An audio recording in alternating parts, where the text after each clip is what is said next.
Este, Buenas noches, bienvenidos a la sesión del día de hoy, del 25 de marzo, de la sesión del AMTI. Y pues bueno, el día de hoy está programada una sesión con el doctor José Manuel Aponte Urquidi. Él es jefe de la División de Medicina Crítica del Hospital Star Médica Centro, y el tema que la sociedad le ha pedido que desarrolle ha sido un tema, creo que muy importante en las unidades de cuidados intensivos, en enfermo grave en general, y es precisamente un trastorno electrolítico que en muchas ocasiones pienso que difícilmente es abordado y tratado en ocasiones con ciertas peculiaridades. Entonces, le pedimos al doctor Aponte que por favor nos presente el tema de hiponatremia. Muchas gracias. Buenas noches, gracias doctor Poblano. Para mí es una distinción el poder estar con ustedes para participar en una convivencia de naturaleza académica que tiene el defecto de haberme pedido que sea yo el que la presente, porque esto es naturalmente de todos los días y probablemente resulte para todos ustedes diferente la manera de presentarlo o de abordar el tema, pero por supuesto es algo cotidiano. Voy a comenzar señalando, si me pueden poner la primera diapositiva, por favor, que desde un punto de vista estrictamente epidemiológico, el tema que se me ha asignado, que es hiponatremia en la UTI, es precisamente la patología clínica electrolítica más común, ¿sí? El desarreglo electrolítico más común en la terapia intensiva es la hiponatremia. Si me pueden poner la primera diapositiva, yo tengo con esta posibilidad de cambiarla. Ok, perfecto, entonces adelante de esta, gracias.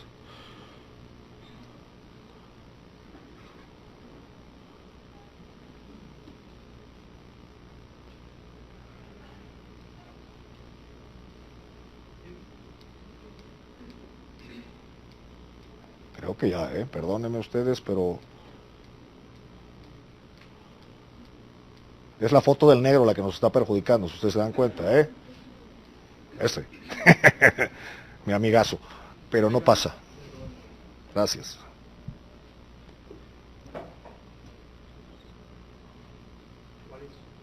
Se llama hiponatremia en la UTI, ese está perfecto.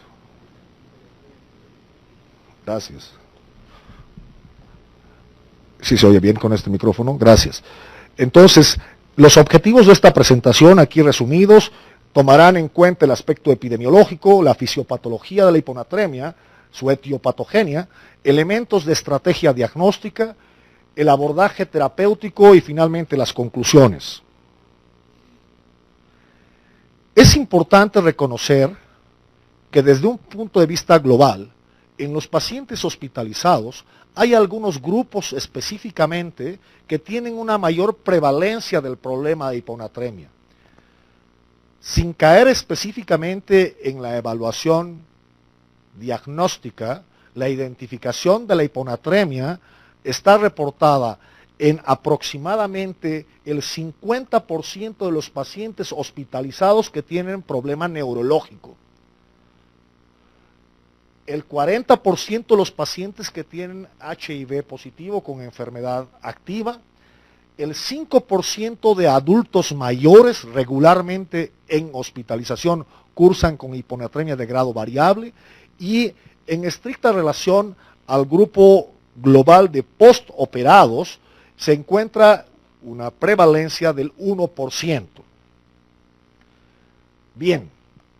Vamos a tocar algunos tópicos que resultan importantes, y esto que pareciera un silogismo o un juego de palabras, es necesario que lo manejemos de manera clara para que el tema pueda desarrollarse con más facilidad. En principio, debo insistir en que encontrar hipo o hipernatremia de ninguna manera refleja en sí mismo la cantidad absoluta de sodio en el organismo. Y por otro lado, tampoco define la cantidad de agua corporal presente. Sin embargo, es importante señalar que el valor del sodio sérico que definimos como natremia establece la proporción relativa entre el sodio y el agua presente en el plasma. Entonces estamos hablando de un concepto en que la concentración de sodio plasmático está definiendo la tasa entre este electrolito y el solvente que es el agua. Para esto es importante también insistir que los líquidos corporales, el volumen de estos, está regulado por las modificaciones en el sodio excretado por los riñones. La relevancia entonces de este concepto estriba en el hecho básico de que la regulación de los líquidos corporales está definida por los riñones, muchas gracias, a través del manejo del sodio, de la excreción del sodio. En consecuencia, vean ustedes que podemos aseverar el concepto de que los desórdenes del sodio corporal total son desórdenes en la regulación del volumen. Ahora bien, si tomamos en cuenta la composición de los líquidos, y en este caso la natremia, que es el objeto de nuestra plática, la natremia está primariamente regulada por la capacidad renal para modificar el balance hídrico. Es una forma complementaria de enfocar el concepto que tocábamos en las diapositivas anteriores. Hablamos de que la composición de los líquidos está regulada por la capacidad renal para modificar el balance hídrico. Anteriormente mencionamos que el volumen de líquidos corporales está regulado por los riñones a través del manejo del sodio excretado. Ahora insistimos que la composición de los líquidos corporales está vinculada con la capacidad renal para manejar el balance hídrico.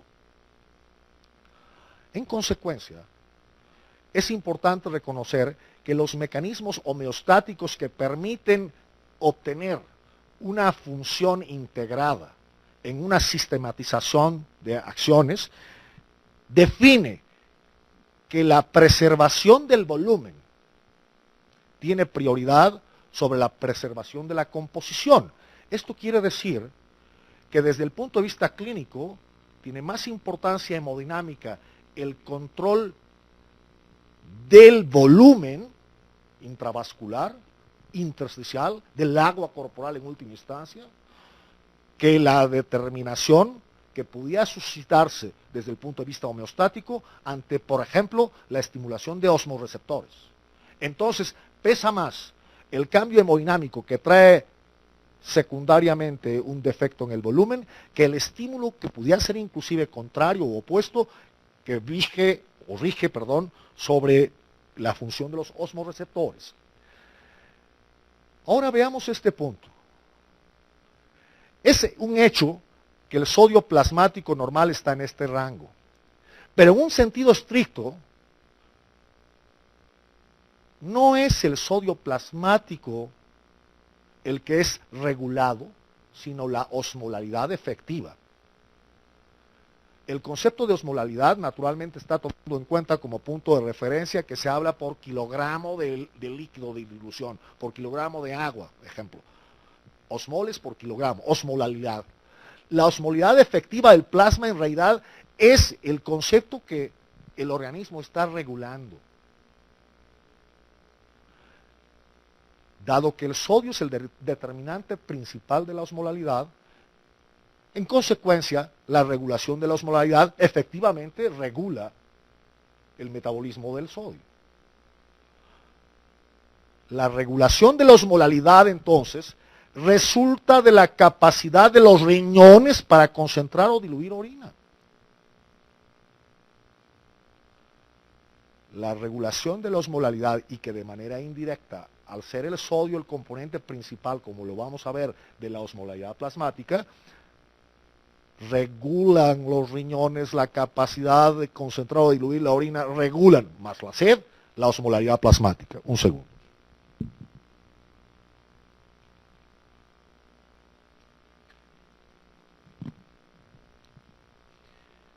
Esta es la fórmula que todos conocen para definir la osmolaridad y por supuesto aquí estamos viendo, amén de que intencionadamente omití el potasio para no crear confusiones, que la concentración de sodio por 2 más esta tasa, glucosa entre 18 y nitrógeno urea entre 2.8, esta fórmula da como resultante el cálculo de la osmolalidad plasmática.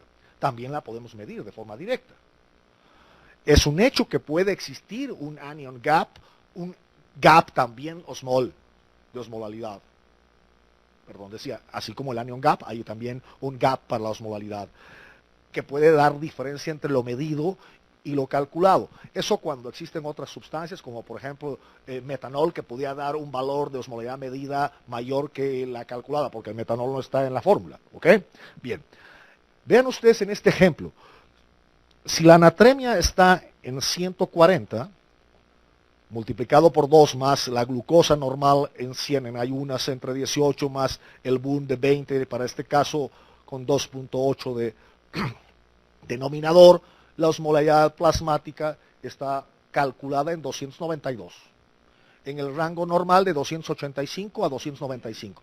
Para simplificar, digamos, 300 miliosmoles por kilogramo. Esa es la osmolalidad normal, ¿correcto? Ahora bien, entonces, vamos a detenernos un poco en esta extraordinaria maquinaria que es la nefrona. Un aparato extraordinario, digo, porque el diseño tiene una serie de cualidades que voy a simplificar simplemente para facilitar la presentación. Ustedes están conscientes que desde el punto de vista arquitectónico, la nefrona tiene esta parte del glomérulo, el túbulo contorneado proximal, el asa de Henle con su porción descendente y ascendente, el túbulo contorneado distal, finalmente los colectores. A nivel glomerular, independientemente del ovillo capilar, la cápsula de Bowman, que es el elemento intermedio que por supuesto recibe la primera orina primaria filtrada, el producto de la filtración. Recuerden ustedes que la tasa de filtración glomerular regularmente es de 150 litros por día. Estamos más familiarizados con el concepto de medir la tasa de filtración glomerular, por ejemplo, si la depuración de creatinina está normal, que se acerca razonablemente a la tasa de filtración glomerular, el valor está entre 80 y 120 mililitros minuto, metro cuadrado. Usemos el promedio de 100 mililitros. 100 mililitros de filtrado glomerular por minuto, que en el caso de una hora nos dan 100 por 60 minutos, nos dan 6.000 y así vamos sacando perfectamente cómo en 24 horas son 150 litros de filtrado glomerular. Estamos hablando de que ese proceso acontece en este aparato que permite, por supuesto, que el líquido filtrado pase al túbulo contorneado proximal, donde regularmente el 80% del líquido es reabsorbido, junto con los otros elementos que han sido filtrados. Y para el caso, incluyendo el sodio. De tal modo que ese material que ha sido transferido al túbulo contorneado proximal queda desprovisto de una buena cantidad de sustancias, entre ellas electrolitos, y por supuesto, en esa misma forma, un gran cambio en el volumen.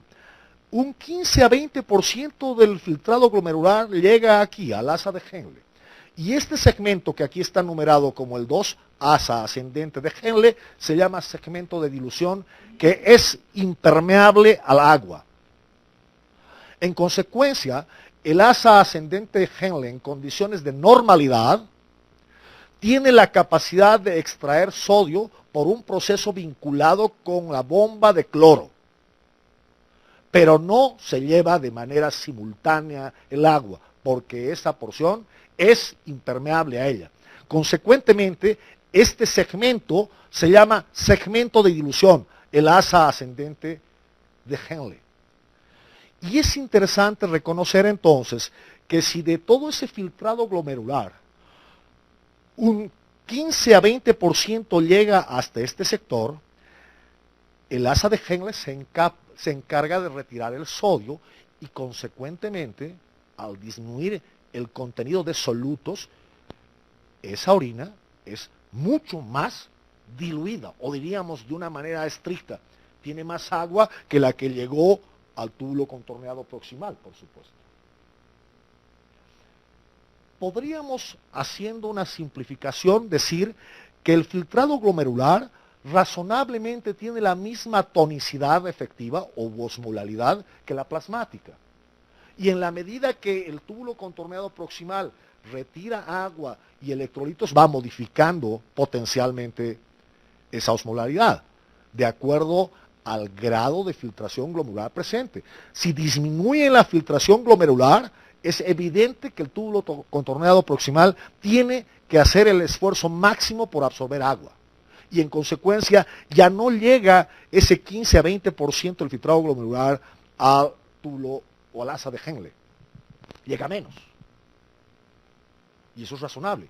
Si el paciente tiene un defecto de volumen que trae consecuentemente hipotensión, hay hipoperfusión renal, es evidente que la presión capilar de filtración ha disminuido, la tasa de filtración glomerular en consecuencia cae y los riñones, en un proceso de participación en la homeostasis, tratan de obtener la mayor cantidad de agua posible para recuperar y mantener la volemia. Esto en la porción proximal. Si es importante e intensa esa actividad de reabsorción de agua, es evidente que ya no llega el mismo volumen de orina primaria al asa de Henle. El asa de Henle, en su porción de dilución, se comporta de tal forma que, retirando el sodio, es como si dijéramos que a la tonicidad plasmática, que por supuesto hablemos 300 miliosmoles, se le resta cierta cantidad de agua para ponerla en este segmento y poderla eliminar. Si le quito algo de agua al plasma, aumento la tonicidad plasmática y disminuyo la tonicidad intratubular. Es una manera muy simplista de ver las cosas, pero en realidad el asa de Henle en su porción ascendente, en el segmento de dilución, lo que está haciendo es retirar el sodio, disminuir los solutos y permitir que esa orina primaria esté, por supuesto, más diluida, más rica en agua. El tercer elemento es, por supuesto, el túbulo contorneado distal, y donde la presencia de receptores sensibles a la hormona antidiurética modifica de manera significativa la capacidad que tiene la nefrona para tirar o una orina diluida, y toda vez que no hay antidiurética, todavía puede disminuir la osmolaridad hasta valores de 40 a 80 miliosmoles en esta porción. Para ser más objetivo, hagamos de cuenta que en el proximal la osmolaridad es idéntica a la plasmática, 300 miliosmoles. En el asa de Henle, entre 80 y 120, porque ahí se está diluyendo. Y aquí en el distal, sin efecto de antidiurética, la osmolaridad cae entre 40 y 80. Entonces sí, esa nefrona es capaz de eliminar la orina más diluida posible. Recuerden ustedes algo que es categórico. Cuando el paciente tiene una insuficiencia aguda, hipoficiaria, donde estamos esperando un déficit masivo de antidiurética, orina cantidades ingentes. Y la densidad urinaria, si no está en 1000, está muy cerca a 1000. Y la osmolaridad es bajísima, del orden de 40 o 60 miliosmoles, porque no hay antidiurética. ¿Sí? Recordemos también que, por supuesto, las condiciones homeostáticas permiten que cuando la tonicidad plasmática se ha incrementado, los osmoreceptores que están en los núcleos supraóptico y paraventricular se estimulan y liberan ADH que se almacena en la hipófisis pars posterior, la pars posterior. Esa antidiurética ejerce su efecto en el túbulo contorneado distal para generar una absorción importante de agua. Entonces, se le está quitando agua a la orina primaria y le estamos aumentando al plasma. Si le estoy quitando agua a la orina primaria, la estoy haciendo más concentrada. Y esa agua que se ha retenido está pasando al plasma, está diluyendo el plasma. ¿Ok? Pero decíamos que ese efecto osmoreceptor puede ser rebasado por defectos de volumen. y que puede estar en contradicción con el fenómeno de reactividad de antidiurética, como veremos. Bien. Como una síntesis de lo que acabo de señalar en relación al manejo del agua, estos son los 3 mecanismos únicos por los cuales la nefrona y los riñones en consecuencia pueden excretar agua. El primer concepto está en el volumen de líquido entregado al segmento de dilución, es decir, el volumen que se ha filtrado, tasa de filtración glomerular, el que llega al túbulo contorneado proximal o a la cápsula de Bowman, más la reabsorción proximal. Claro, esto daría naturalmente oportunidad de reconocer que este es el líquido que llega al asa de Henle. Para que en el asa de Henle, porción ascendente, se presente el siguiente fenómeno. La función del asa de Henle en el segmento ascendente está, segmento de dilución, destinada a absorber más solutos y permitir la pérdida de una orina más diluida, con menos sodio. Finalmente, la excreción inalterada de este líquido diluido, que por supuesto tiene que ver con los recursos que limitan o inhiben la acción de la hormona antidiurética. Entonces, estos son los 3 mecanismos que regulan la excreción de agua y resumen el elemento que anteriormente desarrollaba a propósito de las funciones generales de la nefrona. Por consenso, ha de definirse como hiponatremia toda condición en la que el sodio plasmático sea menor a 135 milequivalentes, e hiponatremia severa, por consenso, valores menores a 110. Es importante insistir entonces en que la hiponatremia resulta de un problema con el balance del agua más que un problema con el balance del sodio propiamente. Cuando hablamos de una hiponatremia hipotónica, hipotonía, hipoosmolaridad, osmolaridad baja. El elemento principal, recuerden ustedes la fórmula de la osmolaridad, sodio por 2, representa prácticamente el 90% del valor de la osmolaridad en condiciones normales. Si la tonicidad baja, es decir, si la natremia, por ejemplo, en este caso es la responsable de la tonicidad baja, entonces hablamos de hiponatremia hipotónica o hiponatremia verdadera. En esta situación, la condición de fondo es que hay un incremento en el agua libre proporcionalmente al sodio. Y ese incremento está ocupando el compartimiento del líquido extracelular, no solamente el líquido intravascular, también el intersticial. En consecuencia, ha de enfatizarse que la hipotonía vinculada con hiponatremia es derivada de un incremento en la cantidad de agua libre en relación al sodio. Hablo del incremento en el volumen de agua extracelular, no necesariamente está modificado en más, porque el líquido extracelular puede ser bajo, normal o alto. Lo importante es la relación que tiene con el sodio. Para que sea una hiponatremia hipotónica, el volumen puede ser normal, excesivo o bajo, aun cuando de una forma general hay una proporción mayor de agua que de sodio. Por eso la concentración de sodio en ese volumen de dilución está dando, por valores registrados, una natremia menor a 135 miliequivalentes. Entonces, el abordaje diagnóstico de la hiponatremia comienza con la determinación de las condiciones del volumen del líquido en el compartimiento extracelular. Y ahí viene el primer dilema. Para aquellos pacientes que están monitorizados de manera invasiva, puede resultar factible que la determinación del gasto cardíaco, la evaluación de las presiones de llenado, presión venosa central, presión en cuña, el gasto urinario, las condiciones generales de perfusión clínicas y las mensurables, como por ejemplo cuantificable el gasto urinario, el nivel de ácido láctico. Pueden ser situaciones que por supuesto o se presenten de manera muy tardía o tan inespecíficas como para no darnos una pauta lo suficientemente clara en la evaluación del estado del volumen del líquido en el compartimiento extracelular.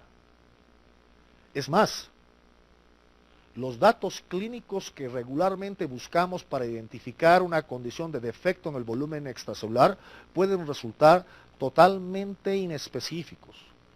Los pacientes, por ejemplo, con un defecto de moderado a severo en su volemia,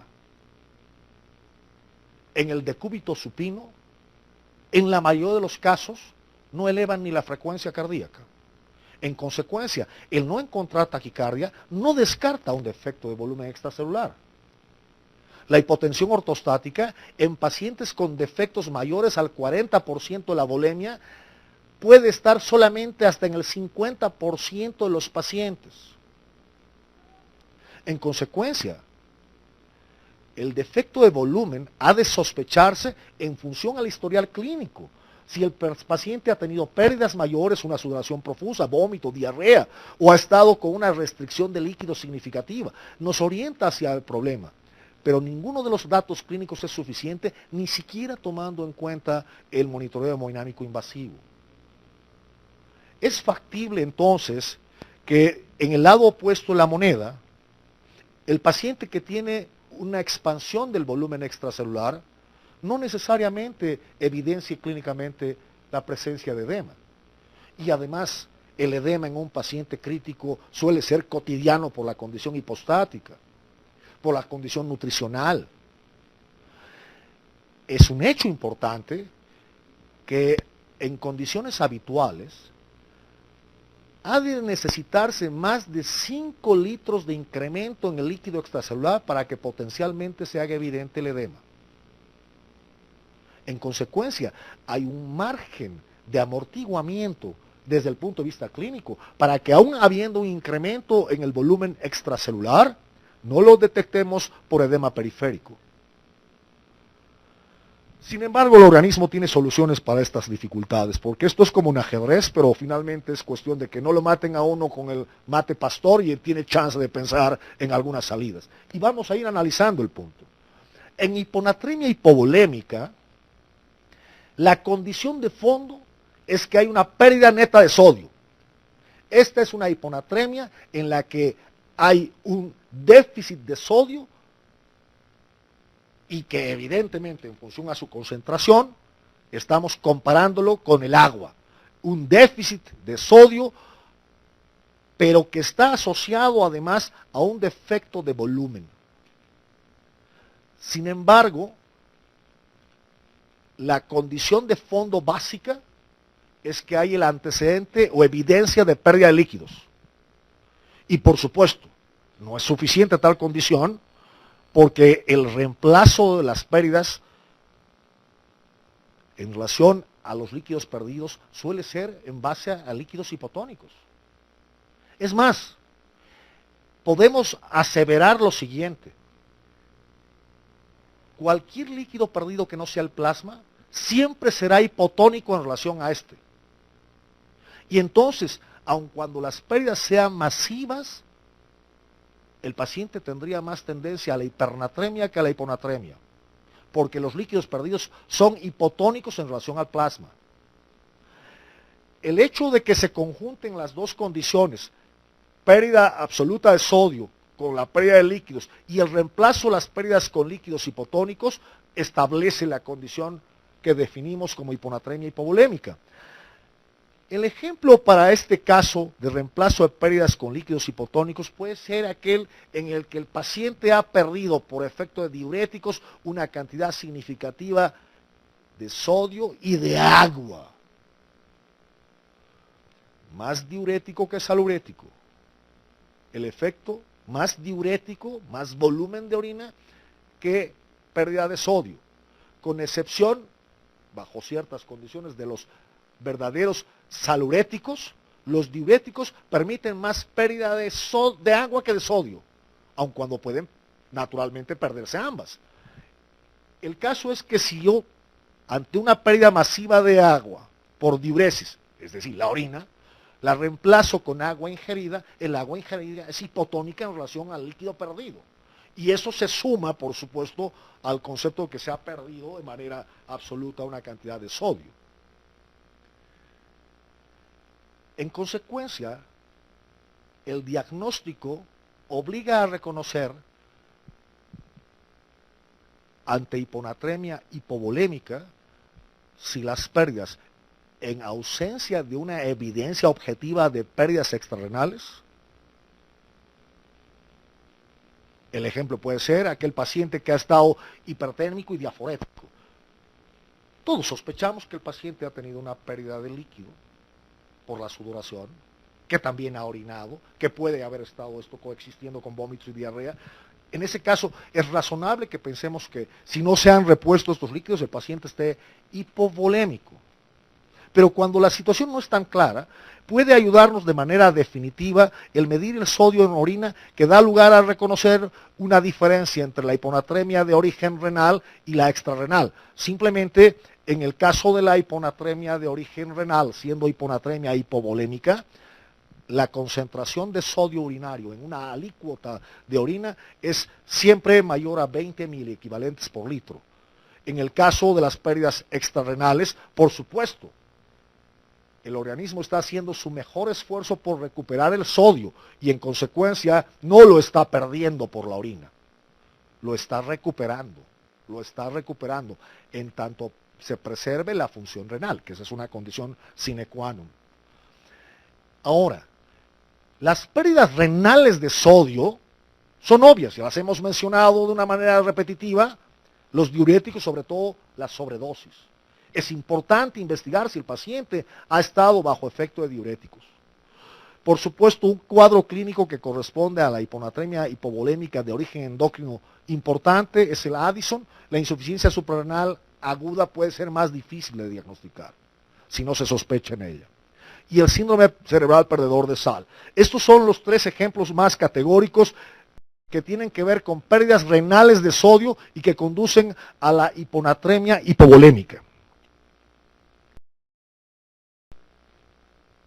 Cuando hablamos del otro factor, pérdidas extrarrenales de sodio en hiponatremia hipovolémica, lo más común es que las pérdidas sean de esta naturaleza. Siguen siendo líquidos hipotónicos en relación al plasma. La diarrea y el vómito persistente son dos condiciones de fondo que justifican regularmente la pérdida extrarrenal de sodio, que da lugar a un exceso relativo de agua en relación al sodio perdido, aun cuando el agua extracelular puede ser baja, normal o aumentada. Los defectos en el metabolismo del sodio son defectos en la regulación de los líquidos. Ese es el punto clave. De ahí estamos partiendo en la estrategia diagnóstica. Ahora, el elemento intermedio es la hiponatremia isovolúmica. Y en esta situación, la característica es que hay una pequeña ganancia de agua libre, clínicamente no aparente. Señalaba con anterioridad que ese exceso de agua, que clínicamente puede no ser aparente, puede ser del orden hasta de 5 litros, haber un exceso relativo de líquido en el compartimiento extracelular está generando, por supuesto, esta diferencia en la que el agua libre reduce la concentración de sodio plasmático. Por eso hay una hiponatremia isovolúmica. El volumen extracelular está normal, pero proporcionalmente hay más agua que sodio. Entonces el sodio está diluido. Y la condición de fondo más común, aun cuando el diagnóstico exige que el paciente no tenga edema clínico aparente, que el paciente no tenga insuficiencia suprarrenal, que el paciente no tenga hipotiroidismo, estamos hablando de la condición más común, es el síndrome de secreción inapropiada de hormona antidiurética.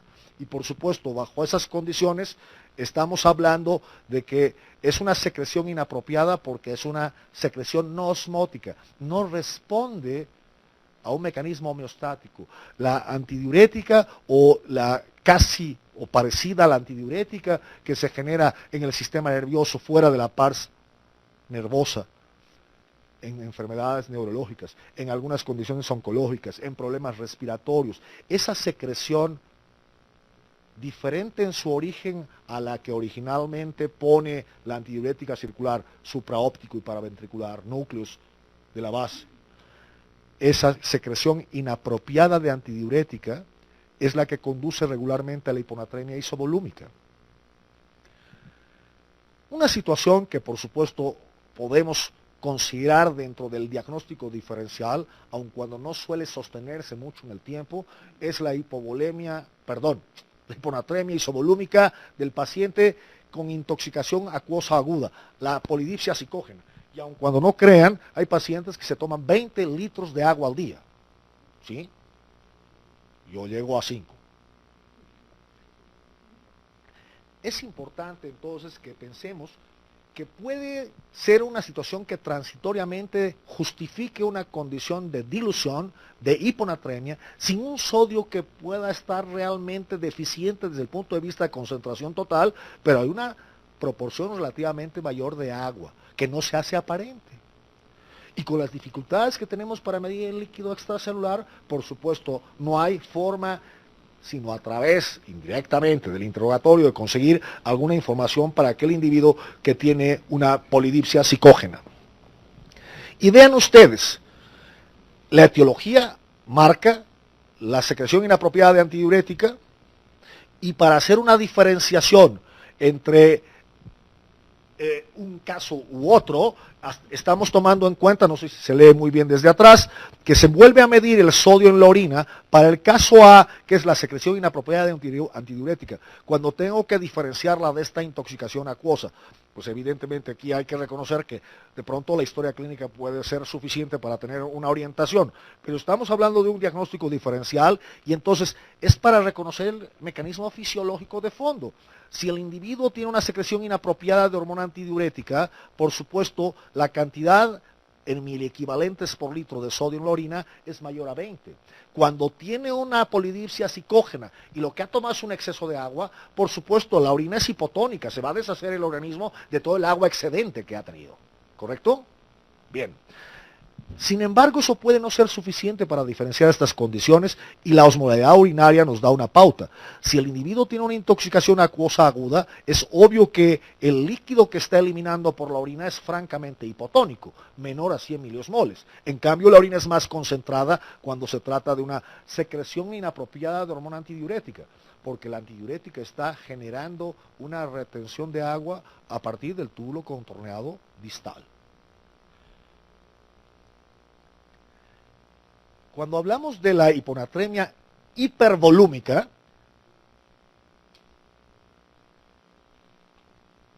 es una condición en la que coexiste, por un lado, un exceso de agua, pero por otro lado, hay una modificación, por supuesto, también positiva en el sodio, aun cuando la ganancia relativa en el agua es mayor que el sodio. Esto quiere decir, el agua extracelular está incrementada, y de una manera que rebasa la cantidad de sodio que puede estar modificado positivamente, incrementado. Hay más agua que sodio. Y la etiología está vinculada con estas entidades: claudicación cardíaca, renal o hepática. Entonces, en realidad aquí estamos hablando de una condición en la que la liberación de la hormona antidiurética tiene que ver con la comorbilidad presente dentro del mecanismo adaptativo. El ejemplo puede ser tan evidente como este.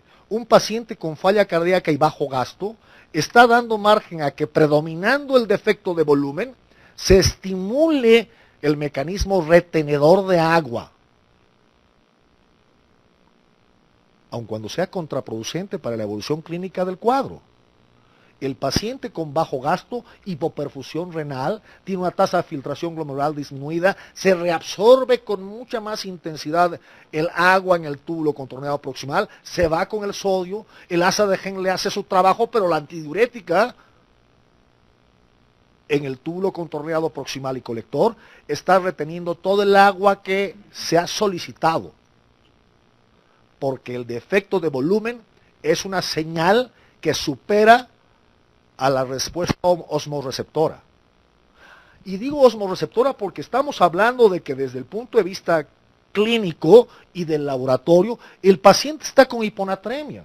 Y entonces la tonicidad está disminuida. Por la tonicidad, la antidiurética, pues por supuesto, ni se asoma. Los osmorreceptores ni la escuchan. Se frena la secreción de antidiuréticas si tuviera que obedecer a la concentración de sodio plasmático. Pero por supuesto el defecto de volumen, la respuesta neuroendocrina asociada, está permitiendo que se retenga más agua. Entre ellos va el mecanismo de antidiurética.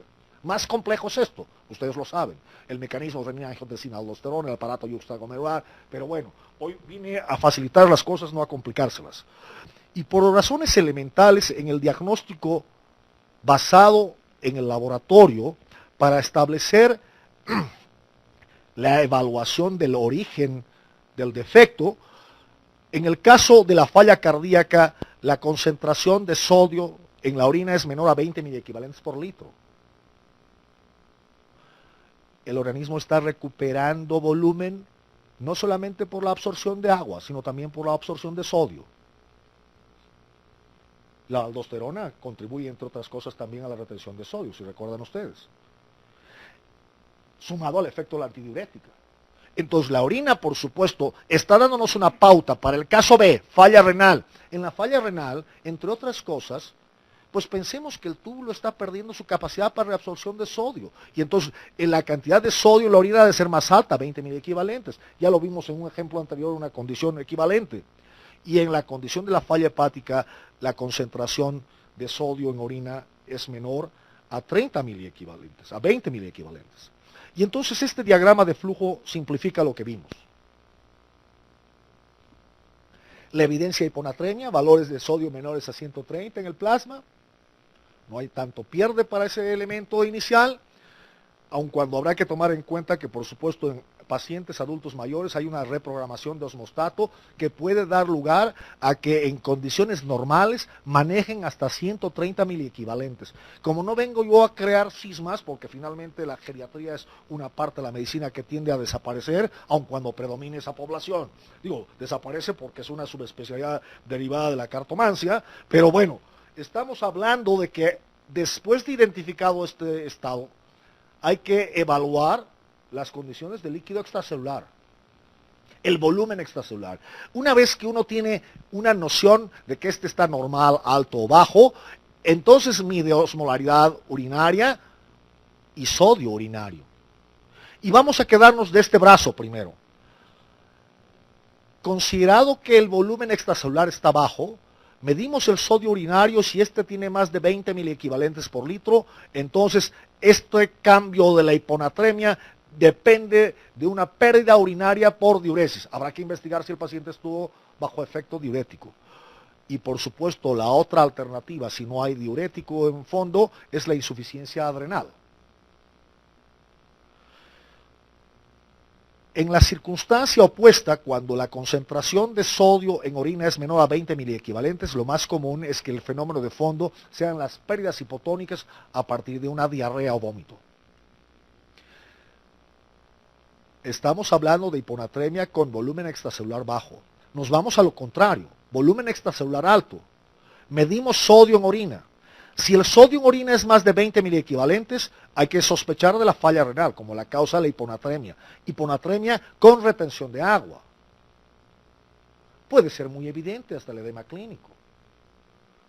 Cuando la concentración de sodio en orina es menor a 20 miliequivalentes y estamos hablando de un volumen extracelular alto, midiendo, por supuesto, el sodio en la orina, tenemos manera de decir menos de 20 miliequivalentes, es factible que el paciente tenga o una falla cardíaca o una cirrosis, como causa que justifique el desarreglo clínico que hemos dicho que la hiponatremia es el desorden clínico electrolítico más común. Por eso es necesario conocer este diagrama que es elementalmente sencillo. Y por supuesto, para este grupo, donde definitivamente en lo cotidiano no suele ser tan problemático, si sospechamos o evidenciamos un volumen extracelular normal, la osmolaridad urinaria nos dice que si es más de 100 milosmoles es secreción inapropiada de hormona antidiurética. Si es menor de 100, realmente estamos hablando de lo que acontece con los pacientes que ingieren cantidades extremas de agua, polidipsia psicógena. Entonces ahora vamos abordando el concepto de estrategias de tratamiento. Por lo que diré en las diapositivas subsecuentes, para reforzar este punto, de principio la recomendación es que la anatremia, salvo contadas excepciones, no ha de corregirse a un ritmo mayor a 0.5 miliequivalentes litro hora. Esto quiere decir que cada hora, en el mejor de los casos, está subiendo esta cantidad, o cada 2 horas un miliequivalente. Y la meta es 130. Las condiciones clínicas que están asociadas a hiponatremia son totalmente inespecíficas. La evidencia serológica, la medición en plasma regularmente es suficiente. No voy a meterme más que de una forma rapidísima en lo que es pseudohiponatremia, cuando hay a la hora de hacer la medición del material en el plasma una cantidad excesiva de lípidos y proteínas, puede la fracción de agua disponible cambiar y entonces dar un nivel insatisfactorio o equivocado de sodio. Por otro lado, reconocemos que cuando el paciente tiene hiperglicemia tengo que corregir la anatremia. Como todos están expertos en este terreno, estamos hablando que de 1.4 a 1.8, con promedio 1.6 miliequivalentes por litro ha de corregirse por cada 100 miligramos de glucosa por encima de 100 miligramos de nivel plasmático. Entonces es una forma de corregir el sodio verdadero, pero hablamos de que la pseudohiponatremia puede quedar totalmente descartada cuando se hace una medición específicamente con electrodo iónico que justifica la medición directa del electrolito. Pero estos son los síntomas y signos que están presentes en la mayoría de los pacientes sintomáticos. Aumento de la presión intracraneana que puede dar, asociado al edema cerebral, convulsiones, o puede ser que el paciente esté debutando con un SIRA y no tengamos realmente idea de qué está generando tal situación y encontremos como un hallazgo hiponatremia. Y por supuesto, de pronto alguien dice, oye, tiene un problema pulmonar, no será secreción inapropiada de hormona antidiurética, y de pronto uno que equivoca el camino, ¿sí? Vamos, acá. Pero el problema en cuanto a la corrección del nivel de sodio, que van a ver ustedes que la fórmula es elemental, como hacer tortillas con salsa.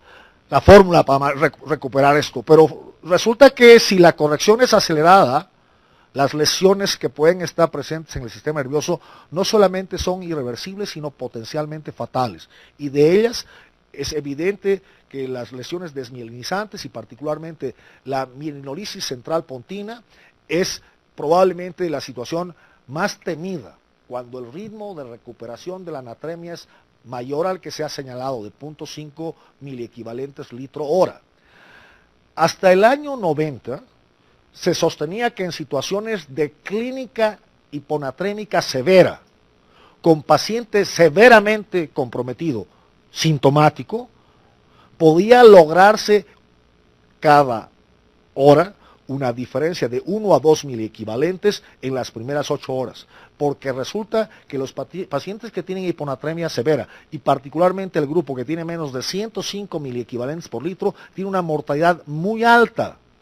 Que ese es un punto a tomar en cuenta. Los pacientes que tienen hiponatremia severa pueden tener una mortalidad entre 40 y 80%, de acuerdo al tiempo diagnóstico y las estrategias tomadas desde el punto de vista terapéutico. Entonces, quienes todavía dentro de la controversia insisten que en el paciente grave por la hiponatremia exige, ejemplo, una anatremia de 100, paciente sintomático, convulsionando, edema cerebral, exige una recuperación más rápida de la anatremia. Puede aceptarse 1 miliequivalente por hora promedio las primeras 8 horas, pero nunca rebasar la meta de los 130 miliequivalentes como objetivo. Ya no me detengo más en esto porque es una miscelánea. La realidad de las cosas es que este trabajo del doctor Dieringer es una exquisitez para quien quiere leer la parte esotérica de las lesiones aceleradas en el sistema nervioso a la corrección de la hiponatremia. Bien, entonces regresamos al planeta, pisando tierra, decimos el manejo de la hiponatremia está determinado por el estado del volumen del líquido extracelular. Ya lo vimos en el diagrama. Bajo, normal, alto, líquido extracelular. La natremia, hipo e hipernatremia, no nos dice del contenido o concentración global de sodio en el organismo, ni tampoco nos informa del volumen. De ahí que es importante hacer una determinación del volumen extracelular y correlacionarla con la natremia y los antecedentes clínicos. En consecuencia, las manifestaciones clínicas y particularmente los síntomas neurológicos han de ser los elementos de alerta para tomar medidas desde el punto de vista de la estrategia terapéutica. Y entonces, esto se resume de la siguiente manera. Una vez que se ha tenido una idea del líquido extracelular, en este rango, de bajo a alto, cuando el paciente es un paciente asintomático y el sodio está en 130, aún en evidencia de volumen contraído, un defecto de volumen, hiponatremia hipovolúmica, paciente asintomático, el manejo es tranquilo, con solución salina al 0.9%. Estamos recuperando volumen y estamos aportando sodio. Y como todos sabemos que una solución salina al 0.9% tiene 9 gramos por cada 1000 mililitros y cada gramo corresponde a 17 miliequivalentes de sodio, entonces un litro tiene 154 miliequivalentes de sodio. Un litro de solución salina al 0.9%. Resulta que, por supuesto, cuando el residente es de ortopedia dice, ¿a cuántos gramos de glucosa tiene una solución al 5%? 50. 50 por decilitro. 5%. Por cada 100, 5. Así está el español, más claro que el inglés. Todavía a mí no se me pega. Entonces digo, 5%, 5 gramos por cada 100. 0.9% por cada 100 mililitros no alcanza el gramo, tiene 0.9, pero son 9 gramos en 1000. Yo tengo siempre un problema de memoria, entonces tengo que usar, y les paso el tip, digo, si tiene este suero 154 miliequivalentes de sodio, ¿por qué no se me da a mí la memoria de saber de inmediato a cuánto equivale un gramo de sodio? Si un suero de salina al 0.9, 9 gramos en 1000, tiene 154 miliequivalentes de sodio, entonces una regla de 3 simple, tercero de primaria, 9 gramos, 154 miliequivalentes, un gramo X, entonces salen 17. Y entonces así me acuerdo yo, ni crean que es así, no es fantasía. Y entonces, aquí estamos pasando 154 miliequivalentes de sodio por cada litro de solución salina. Siempre hay que tomar en cuenta que la comorbilidad es un factor determinante para el ritmo de reposición. Si el paciente está hiponatrémico o hipovolúmico, pero es un paciente nefrópata o es un paciente cardiópata, tengo que tener en cuenta que le puede faltar un chorro de agua, pero no puedo ser tan generoso como para dárselo en la primera media hora. ¿Sí? Entonces, aun cuando el postulado es recupere la natremia y la volemia con solución al 0.9%, aquí no dice y pásesela como si fuera un choque hipovolémico. ¿Sí? Y ese es un detalle que quiero nada más hacer énfasis. Si ustedes recuerdan esa clasificación gringa sobre el estado hemodinámico en el paciente con pérdidas de volemia aguda, el individuo tiene que haber perdido, para estar en clase 3, el 40% de su volemia para dar cierta sintomatología clínica. Y si es un chamaco como yo, hasta 50% aguanta, sin síntomas. Pero vean ustedes ese punto. Una pérdida mayor al 40% en la volemia de manera aguda tiene que estar presente para que aparezcan ciertos síntomas. Y entre tanto, aún en evidencia una pérdida aguda, el individuo puede no estar dando ni siquiera los elementos básicos para decir, sí le falta agua. Bueno, aquí falta un detalle. Quiero señalar que cuando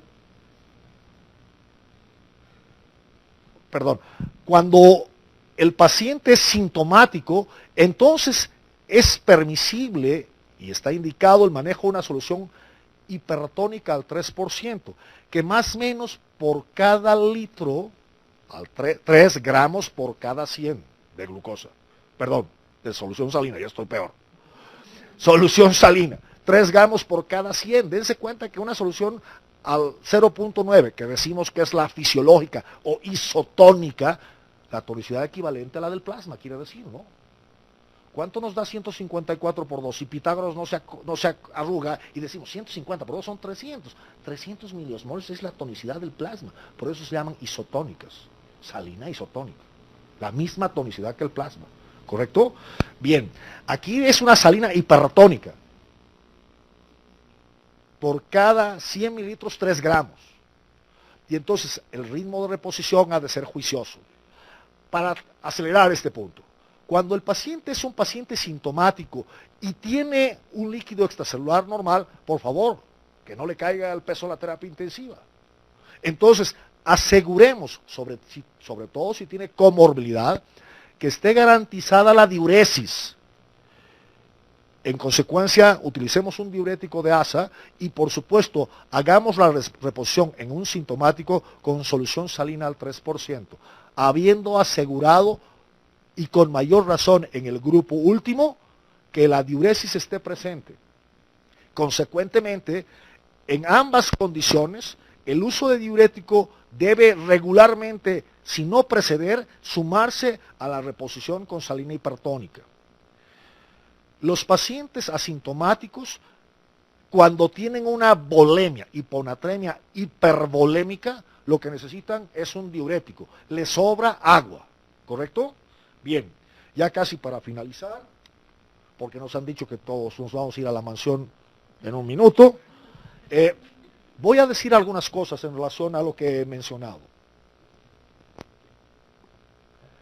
El inciso 1 ya todos lo han escuchado. Pasamos al 2, que dice, la hiponatremia es generalmente el resultado de la retención de agua. La mayoría de las veces. Regla clínica número 1.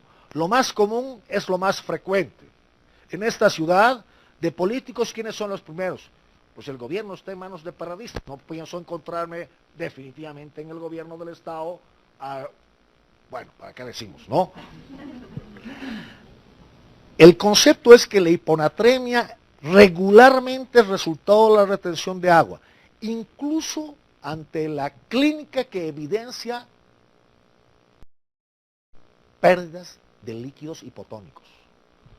La retención de agua puede ocurrir en presencia de sodio corporal normal, bajo o alto. Tiene todo el derecho. Y máxime si los riñones tienen una orden superior, que es, bajo el concepto de homeostasis, hacer una regulación de los líquidos corporales en base a la excreción de sodio.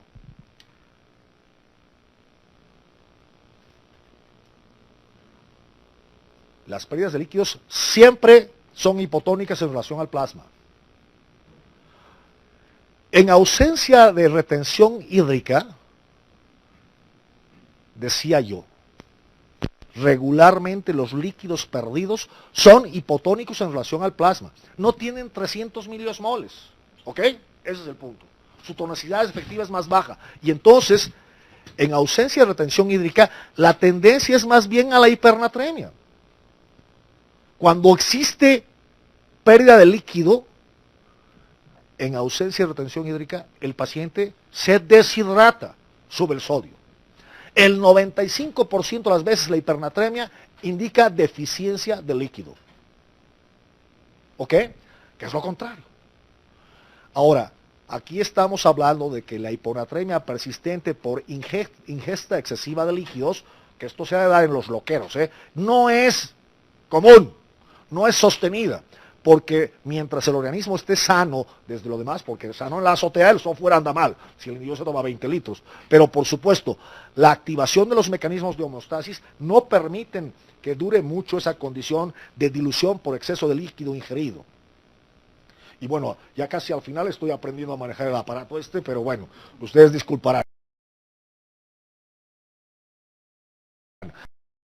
La historia clínica meticulosa, el énfasis en los antecedentes y particularmente el ingreso de ciertos medicamentos, en particular diuréticos, la evaluación o antecedentes de las comorbilidades, la exploración física con todos los bemoles que hemos señalado, la poca especificidad de los síntomas, valiéndonos del axioma de que lo más común es lo más frecuente. Yo no espero encontrarme un tsutsugamushi en la esquina en una urgencia que viene con dolor de garganta. Son determinantes estas condiciones para un diagnóstico y un manejo de este desorden electrolítico. Y pues bueno, les agradezco la atención y espero haberlos dejado menos confundido que yo, porque ahora me voy yo y por atrémico, por dilución. Gracias.